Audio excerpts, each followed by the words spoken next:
paz do Senhor Jesus. Olha, nós aqui outra vez para trazer para vocês a palavra do Senhor, o estudo bíblico. Nós estamos no nosso último capítulo, a nossa última aula do terceiro trimestre de 2023. O assunto que nós estamos estudando é a Igreja de Cristo e o Império do Mal. Hoje nós vamos estudar a lição de número 13, lição 13, que tem como título O Mundo de Deus no Mundo dos Homens. Então, vamos lá. Você não me leve a mal, mas eu vou ficar de lado aqui para ir consultando os tópicos, que o mais importante para você é a minha voz e não a minha imagem, concorda? Então vamos lá. O texto áureo: eis que a virgem conceberá e dará à luz um filho, e ele será chamado pelo nome de Emanuel. Emanuel traduzido é Deus conosco. Amém? Então vamos ajeitar a câmera aqui direitinho, chegar mais perto, né? Para a gente trabalhar melhor aqui a imagem. Então tá aí. Assim tá bom. Isso é o custo do autodidata, né? Quem trabalha sozinho, né? Então vamos lá. Eis que a virgem conceberá e dará à luz a um filho, e ele será chamado pelo nome de Emanuel. Emanuel traduzido é Deus conosco. Mateus capítulo 1, versículo 23. Verdade prática. Na dispensação da graça, a igreja deve refletir os valores do reino de Deus.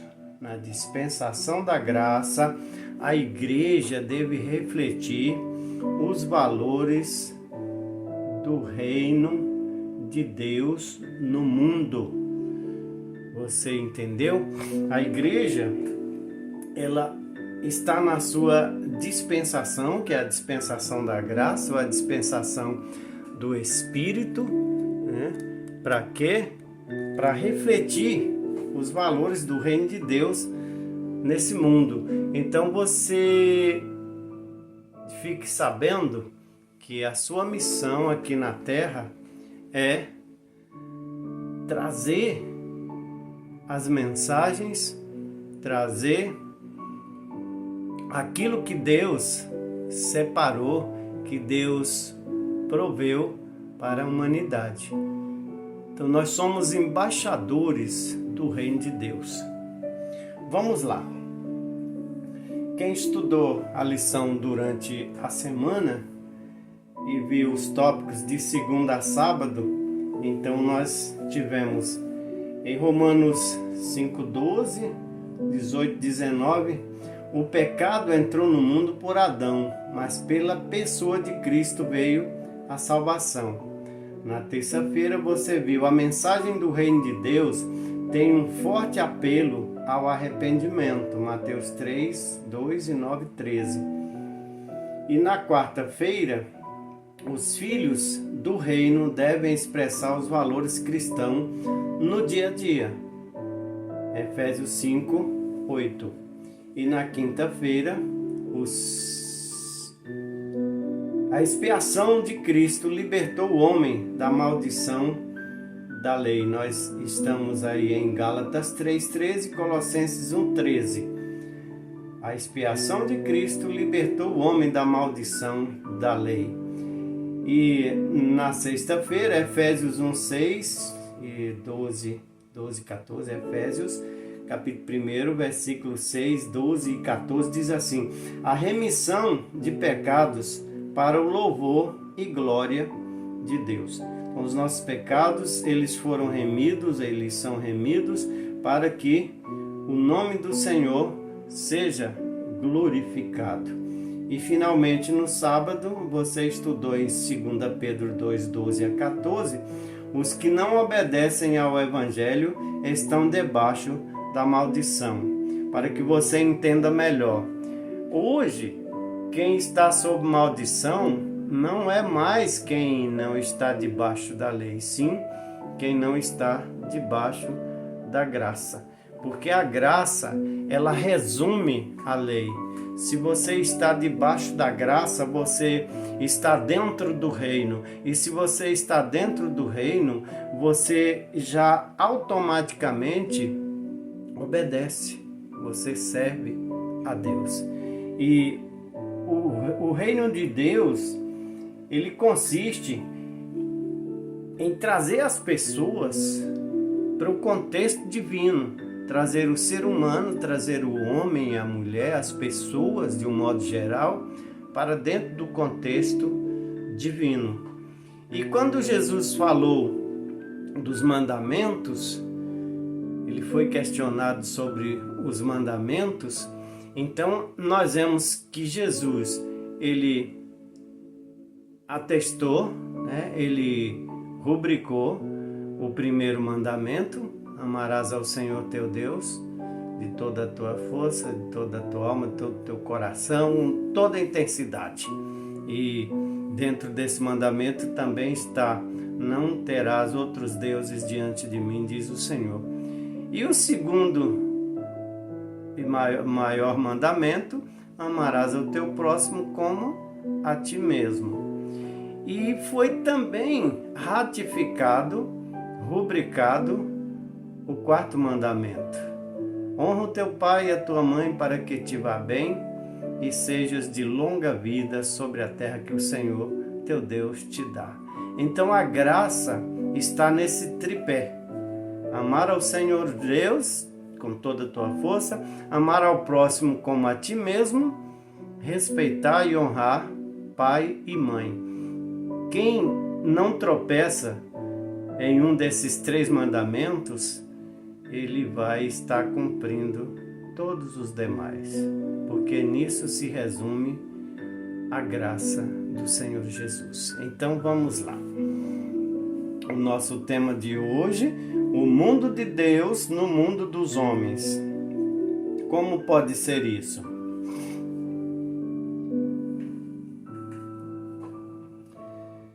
As Escrituras revelam que haverá um futuro reino literal. Porém, na presente dispensação da graça, esse reino é espiritual. O reino de Deus, ele está dentro de nós. Jesus disse: o reino de Deus está entre vós. Lucas 17, 21. E aí, quando Jesus questiona, vão dizer assim: aonde está o reino? Aí um vai dizer: ei-lo aqui, ei-lo ali, está acolá. Porque eis que o reino de Deus está entre vós. Quando Jesus disse isso, ele ainda estava como pessoa humana, o Deus Emanuel, na pessoa de Jesus, o Cristo. Mas hoje o que acontece? Jesus disse: olha, e viremos para ele e faremos nele morada. Ele falava do Pai, do Filho e do Espírito Santo, que havia de ser enviado depois da sua ascensão aos céus. E isso já aconteceu. Então o reino de Deus hoje não está entre nós apenas, ele está dentro de nós. Correto? E nós vamos ver então que esse contexto, esta lição, encerra o atual trimestre, onde nós estamos estudando, a respeito da implantação do reino de Deus no mundo, do contraste entre o que vem, o que vive sob a égide desse reino e os que vivem de acordo com os valores do mundo. Assim, o propósito é lembrar como Deus age para habitar conosco e reforçar que, embora vivamos grandes desafios, o reino de Deus permanece agindo no mundo por meio da igreja. Isso está explícito em Mateus 5,16, que diz assim: assim resplandeça a vossa luz diante dos homens, para que vejam as vossas obras, as vossas boas obras ou obras boas, e glorifiquem o vosso Pai que está nos céus. Então, não adianta você dizer que é crente, que serve a Deus, que é católico, é cristão. Não adianta você ter um desses títulos e não ter o reino de Deus dentro de você e não praticar as boas obras, porque as boas obras, elas são atestadas, elas atestam, melhor dizendo, as boas obras, elas atestam o bom cristão, né? O bom cristão pratica as boas obras. Eu peço licença a vocês só um instante para que eu acenda mais uma lâmpada aqui no recinto, que está meio escuro.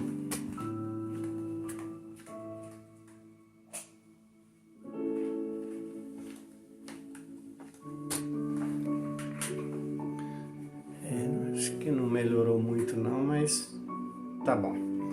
Então vamos lá. A palavra-chave desse estudo é reino. Então nós vamos bater em cima disso. Primeiro, o reino de Deus no mundo, a encarnação de Cristo.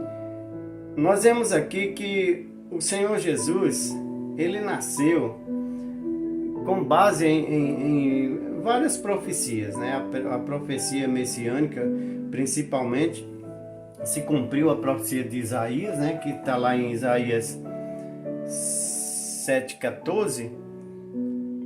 Ao anoitecer, eis que apavou, e antes que amanheça, eles não serão.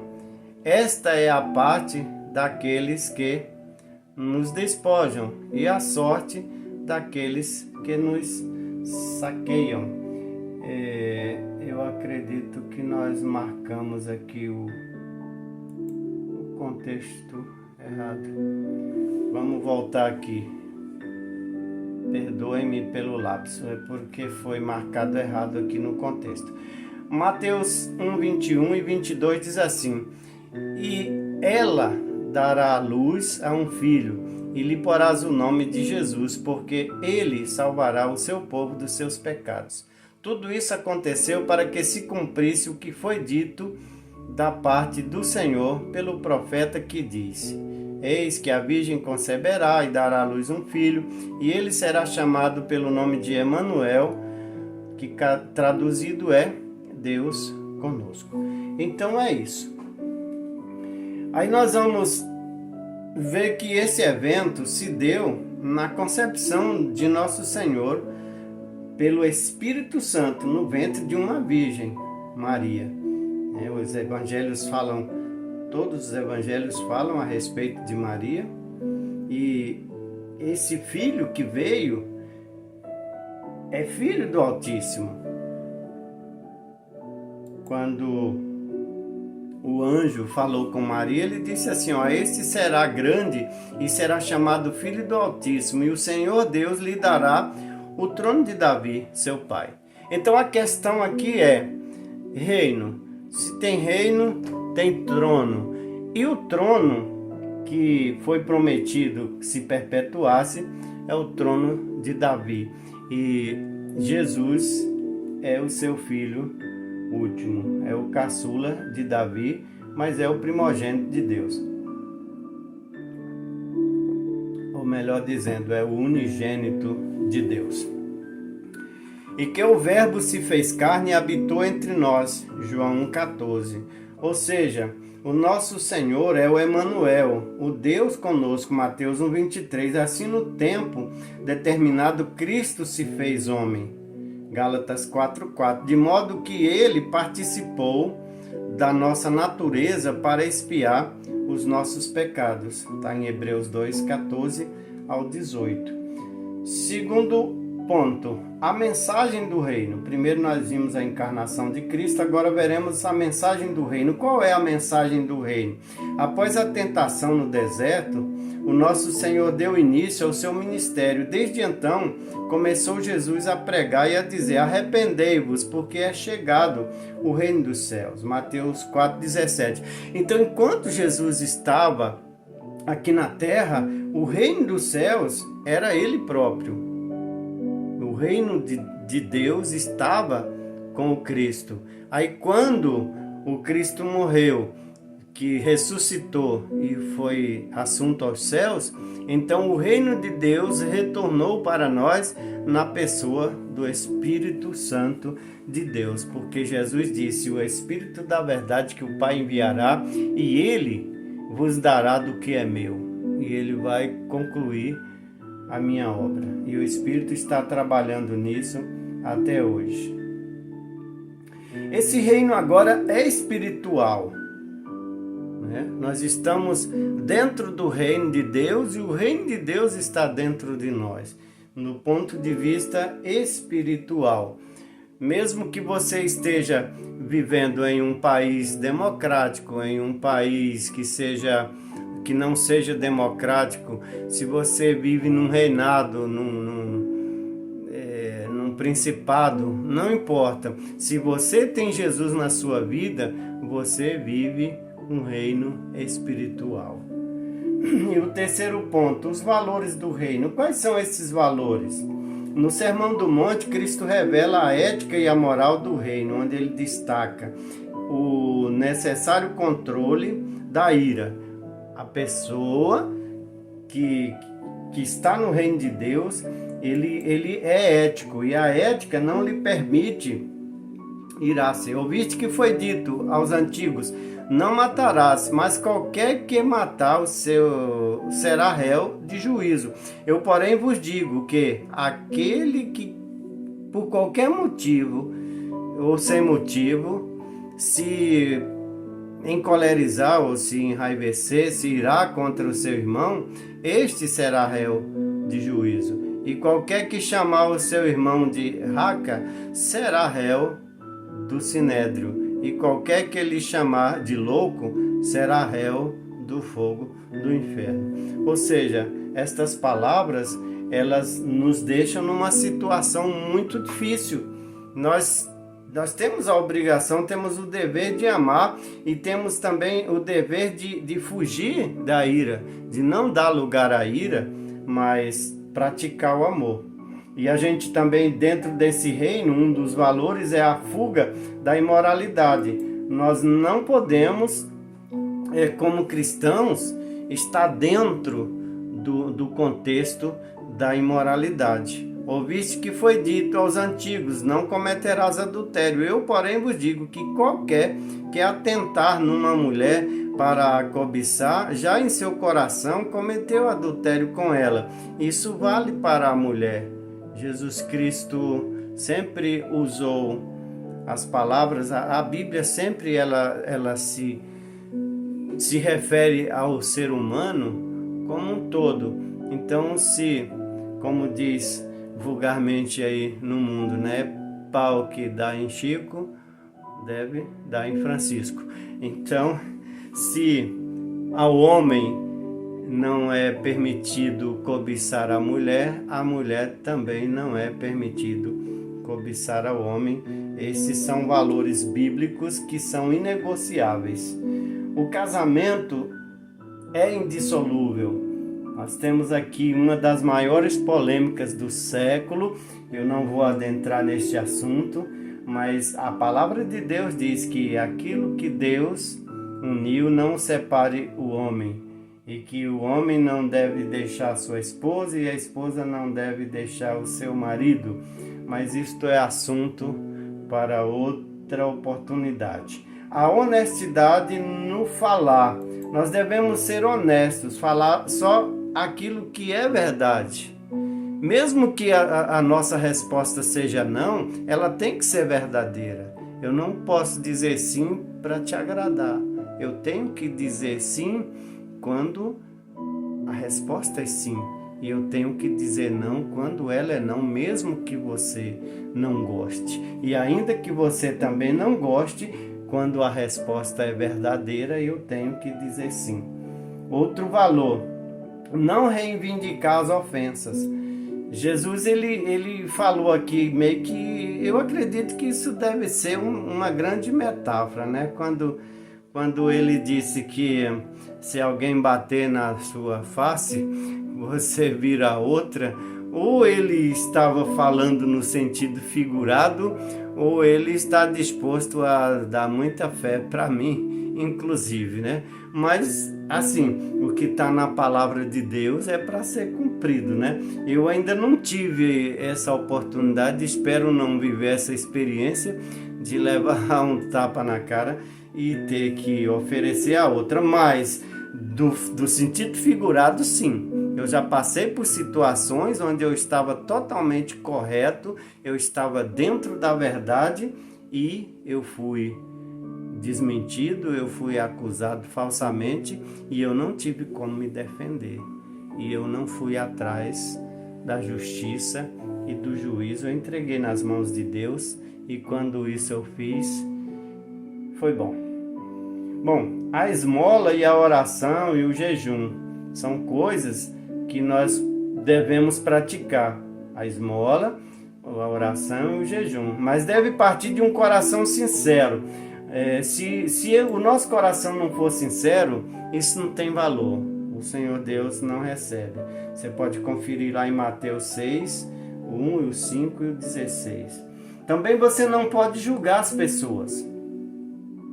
Mateus 7, o 1 e o 2 diz, não julgueis para que não sejais julgado, porque com o juízo com que julgardes, sereis julgados, e com a medida com que medides, vos medirão a vós, e hão de medir a vocês. E em outro local do Novo Testamento, ele fala que dá e dá-se-vos-á. E a medida que você dá, você vai receber ela recalcada, né? Socada, como diz lá no Nordeste, de onde eu vim, né? Socada. Então você coloca você enche a vasilha e soca, né? Que é para abaixar o conteúdo para você colocar mais. É assim que vão fazer com você, caso você pratique o mal. Se você praticar o bem, a recíproca é verdadeira. Tem também outra questão dos que andam no reino. Um dos valores é sobre os dois caminhos. Jesus falou do caminho largo, da porta larga, do caminho estreito e a porta estreita. Então você tem que fazer por onde andar na porta, entrar na porta estreita e trilhar o caminho estreito. E inclusive é até mais fácil andar por esse caminho porque poucos o encontram, disse Jesus, né? A maioria prefere ir pelo caminho largo, passando pela porta larga. Outra advertência quanto aos falsos profetas. Irmão, irmã, pelo amor de Deus, não diga assim disse o Senhor, assim diz o Senhor, se Deus não falou contigo. Se você teve um sonho, se você teve uma visão, se você teve um pensamento positivo, alguma coisa que possa agregar algum valor, conte a história como ela se deu. Jamais diga assim disse o Senhor, se o Senhor de fato não falou contigo. Cuidado com as falsas profecias, tanto você que profetiza, quanto você que recebe a profecia. Cuidado. E Jesus falou que nos últimos dias surgiriam falsos profetas, falsos mestres, e eles estão por aí. Cabe a você pedir a Deus o dom do discernimento para que você possa perceber e separar estas pessoas da sua convivência.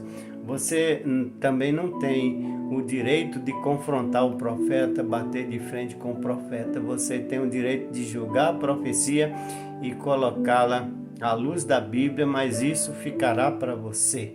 E quando você descobrir que a profecia não veio de Deus, você não a leva a sério e deixe que o profetizador, o profeta, se acerte com o Pai. Amém? E a exortação para a prática de alguns valores, né?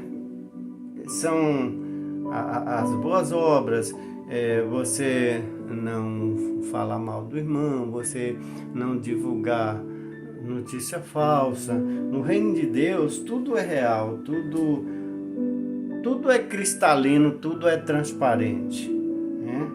E você não deve também perder a afeição por Cristo, né? Jesus Cristo, ele deve ter sempre o seu afeto, né? Sede vós perfeitos, como é perfeito o vosso Pai que está no céu. E se você tem afeição por Cristo e você busca a perfeição de Cristo, então você está caminhando para o Pai que está no céu, que é perfeito. E ele nos convida a priorizar o reino de Deus e a sua justiça. É um versículo que eu uso ele como se fosse uma tecla. Eu bato em cima desse versículo aqui sempre que eu tenho oportunidade. Mas buscai primeiro o reino de Deus e a sua justiça, e as demais coisas vos serão acrescentadas. Mateus 6,36, dependendo da versão, também você pode ouvir: e todas estas coisas serão acrescentadas. Assim, os filhos do reino devem expressar esses valores em seu viver diário. Efésios 5:8, o apóstolo Paulo diz assim: porque noutro tempo erais trevas, mas agora sois luz no Senhor, andai como filhos da luz. Ou seja, a vossa candeia, a vossa lamparina deve brilhar para que todos vejam não você, mas aquele que está em você. O segundo ponto, segundo tópico fala das bênçãos de uma vida no reino. Primeiro, a remissão dos pecados. Paulo, falando aos Gálatas, ele retrata a nova posição dos crentes em Cristo. Ele afirma que nós éramos meninos e estávamos reduzidos à servidão, debaixo dos primeiros rudimentos do mundo, Gálatas 4:3. Isso quer dizer que antes do evangelho do reino, a percepção espiritual, tanto de judeus quanto de gregos, era limitada, legalista e supersticiosa. Entretanto, no tempo assinalado, Deus enviou seu Filho, nascido de mulher, nascido sob a lei, Gálatas 4:4, para remir a humanidade da escravidão do pecado, Gálatas 4:5, parte A. Desse modo, a morte expiatória de Cristo libertou o homem da maldição da lei e da potestade das trevas. Você pode conferir em Gálatas 3:13 e Colossenses 1:13. Assim como pecadores, outrora escravos e agora perdoados, somos elevados à condição de filhos por adoção e herdeiros de Cristo. Você pode conferir na carta de Paulo aos Gálatas, capítulo 5, versículo 4 e o versículo 5, parte B. Segundo, adotados e herdeiros de Cristo. No outro tempo, nós éramos estranhos, éramos inimigos, mas agora somos filhos, reconciliados com Cristo. Colossenses 1:21. Deus concedeu aos filhos a dádiva de um novo nome e uma nova imagem, a imagem de Cristo. Romanos 8:29 e Apocalipse 2:17. Você pode conferir. Como resultado da nossa adoção, agora como filhos, somos também herdeiros de Deus por Cristo. Gálatas 4:7. Nessa herança estão inclusos as promessas feitas a Abraão. Melhor dizendo, estão inclusas as promessas feitas a Abraão. Você pode conferir em Gálatas 3:29 e a vida eterna. Você pode conferir em Tito 3:7 e Efésios 3:6. Ao ser aceitos, somos transformados em filhos para o seu louvor e glória. Tudo isso foi feito não para que você se tornasse uma pessoa mais importante, uma pessoa mais cheia de si, mais confiante, com uma autoestima elevada, não. Isso foi feito para honra, glória e louvor do Senhor. Você pode conferir isso em Efésios 1:6. O propósito da remissão de pecados, a filiação e a herança não tem outro alvo senão louvar e glorificar Deus. Porque quando Satanás tentou frustrar os planos de Deus, quando ele criou o homem à sua imagem e semelhança, então Deus, ele mandou Jesus para nos remir, nos resgatar e nos trazer de volta à origem. Então, a glória, a honra, a semelhança de Deus tem que estar em nós para que essa honra e essa glória possam retornar para Ele através das nossas obras, através daquilo que nós fazemos aqui nesse mundo. Portanto, a igreja nunca terá glória em si mesma. Toda a glória é exclusividade, é exclusiva, estará exclusivamente sendo tributada para Deus por intermédio da obra de Cristo. Salmo 115:1, João 13:31 e 32. Assim, a igreja é o campo onde se autoriza o reino de Deus aqui no mundo. Efésios 3, do 10 ao 12. Então, por que a gente se reúne como igreja, como congregação? Por que nós formamos um corpo místico mundial, né? Todos os cristãos que realmente estão em Cristo, né? Porque ser cristão é estar em Cristo, né? Redundantemente falando. E todos os cristãos, eles estão dentro do reino de Deus. E eles fazem parte do reino de Deus. E essa glória nunca será para nós. Toda a honra e toda a glória será para Deus através de Cristo, que é a nossa cabeça, certo? E assim, a igreja é o campo onde se exterioriza o reino de Deus aqui no mundo. Ou seja, se você não se reúne como igreja, se você não participa da igreja, eu não estou falando de denominação, ministério apologético, que é o caso da placa que tem no prédio onde nós reunimos, né? Igreja Assembleia de Deus, Igreja Batista, Igreja Presbiteriana e por aí vai. Isso daí não define igreja, isso daí define a eclésia, as pequenas assembleias dos santos aqui na terra. A verdadeira igreja, ela é formada por todos os seguidores de Cristo, todos aqueles que o receberam, conforme está escrito no capítulo 1 do Evangelho de João. Tá? Todos quantos o receberam, deu-lhes o poder de serem feitos filhos de Deus. E finalizando, o terceiro ponto, os males de uma vida mundana. Primeira coisa, se você leva uma vida mundana, você é escravo do pecado. Não tem como você ser mundano e não ser escravo do pecado, porque o mundo jaz no maligno.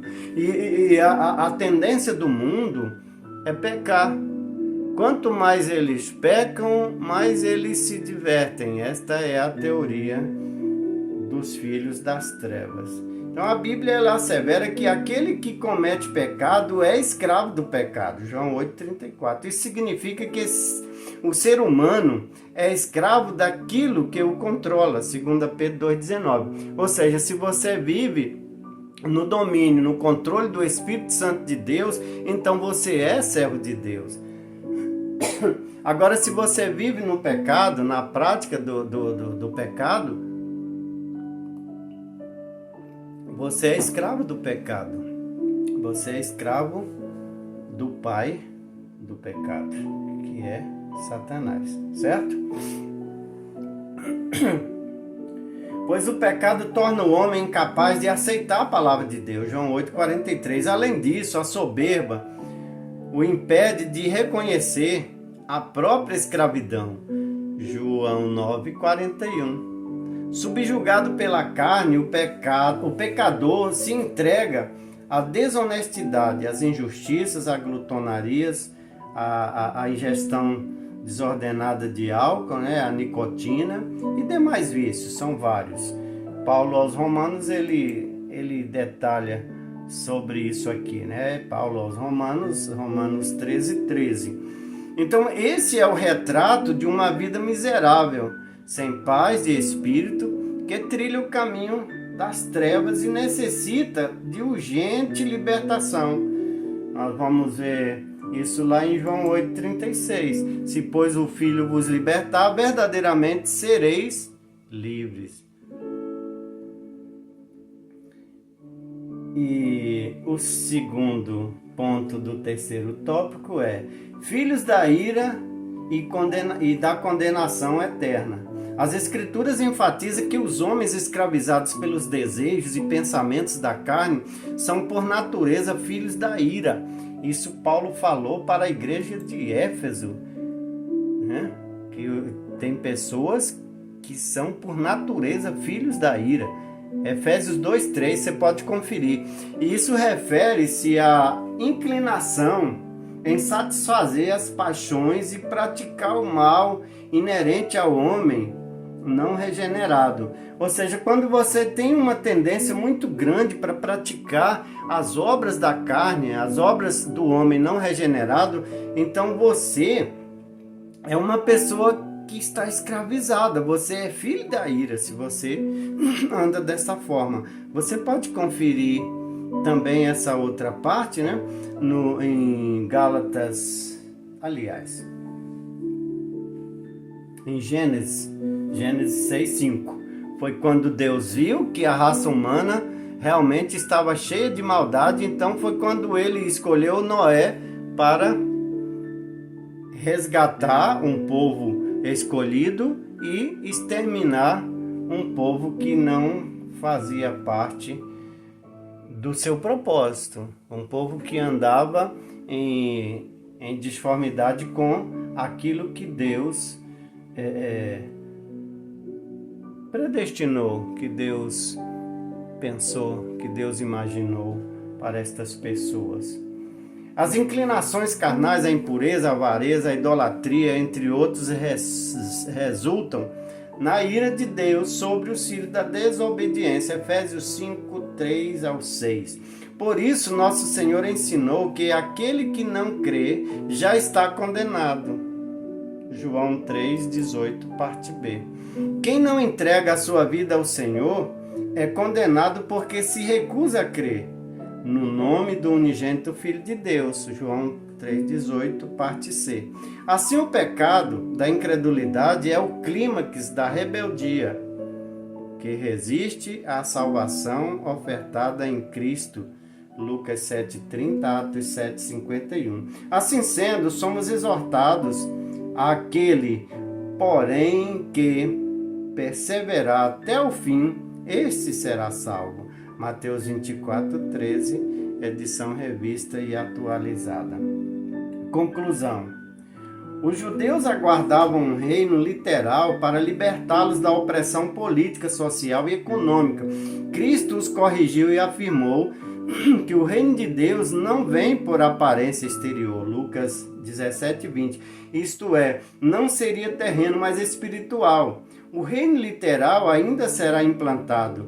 Nesse aspecto, Cristo veio para resgatar o homem do pecado. Isto requer arrependimento e fé no sacrifício da cruz. Os que recusam a ética e a moral do reino são condenados à morte eterna. Assim, os valores cristãos devem ser observados pela Igreja, cuja missão é anunciar o reino de Deus no mundo dominado pelo império do mal. Então é isso, meus irmãos e minhas irmãs e todas as pessoas que nos ouvem nesse exato momento. A missão da igreja é resgatar almas, é ressocializar pessoas, é trazer pessoas abandonadas para o convívio da sociedade. Então a igreja ela tem um papel muito mais combativo, né, contra o pecado, mas ela também tem um papel social, associativo, o resgate dos valores humanos, valores morais, valores éticos, mas também trazer de volta o sentimento de aceitação, um sentimento de valorização para o indivíduo. Se a igreja não consegue trilhar por esse caminho e levar para a humanidade esses valores, então ela está desviando-se da sua função, que é resgatar almas perdidas, salvar vidas do ponto de vista espiritual e trazer de volta à sociedade pessoas que estavam marginalizadas por qualquer que seja o motivo. Não interessa porque a pessoa está vivendo à margem da lei, à margem da sociedade. Essas pessoas têm o direito e a igreja tem o dever de buscar e acolher essas pessoas, buscando as melhores oportunidades e utilizando-se dos melhores recursos que nos vêm às mãos. Eu quero pedir desculpa aqui pelo alongamento, A aula ficou um pouco longa, mas a gente tinha que esgotar o assunto. E eu te agradeço por participar conosco. Então, quando você estiver assistindo lá no nosso canal da Igreja Apologética Boas Novas, ou Ministério Apologético Boas Novas, tanto no YouTube quanto na página da igreja no Facebook. Então eu peço que você compartilhe, você dê lá o seu like, ajude a gente a alcançar mais pessoas, e à medida que você vai me fazendo alcançar mais pessoas, eu vou tentando melhorar essa minha maneira de ser, de falar, e vou aprimorando aqui também os meus conhecimentos para que você seja recompensado com algo de melhor que possa advir da minha pessoa, pela misericórdia de Deus e para a glória de Deus. Eu quero aqui mais uma vez agradecer à Casa Publicadora das Assembleias de Deus, que nos disponibiliza esse conteúdo mediante assinatura.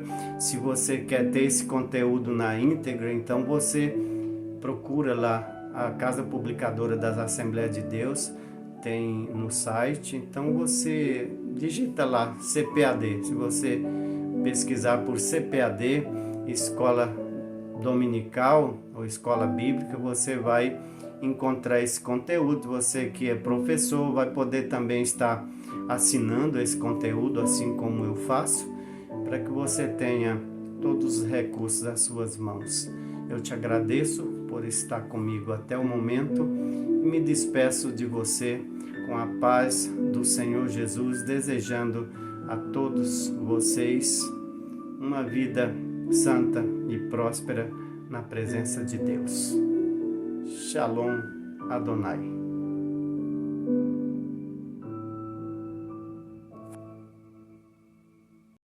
Esta aula foi ao ar no domingo, dia 24 de setembro de 2023, encerrando assim o nosso terceiro trimestre de 2023. A partir do próximo domingo, nós estaremos estudando uma nova revista, já estará chegando para nós. Eu vou até conferir aqui para você qual é o próximo assunto, para que você não se esqueça e acompanhe conosco a revista da Escola Dominical. Então, o próximo assunto será Até os Confins da Terra, pregando o Evangelho a todos os povos até a volta de Cristo.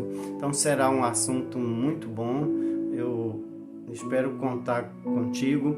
E se você perceber algo que não te agradou, ou até mesmo algo que esteja em disformidade ou não esteja em conformidade com a palavra de Deus, se eu deixei a desejar em algum ponto, eu peço que você entre nos comentários e pode falar à vontade. Se você não gostou também, você pode pode manifestar através do clique. Fique à vontade e me ajude a crescer para a honra e glória do nome do Senhor Jesus. Obrigado. Eu quero também reconhecer e dar os créditos para o nosso irmão Cícero Euclides. Irmão Cícero, eu estou utilizando a tua música de plano de fundo, viu? Se isso não te agrada, por favor, me avisa para que eu venha utilizar outro fundo musical. Mas é porque eu sou fã do teu canal, eu sigo o teu canal e eu praticamente todos os dias eu ouço essas músicas para reflexão, para oração, para meditação.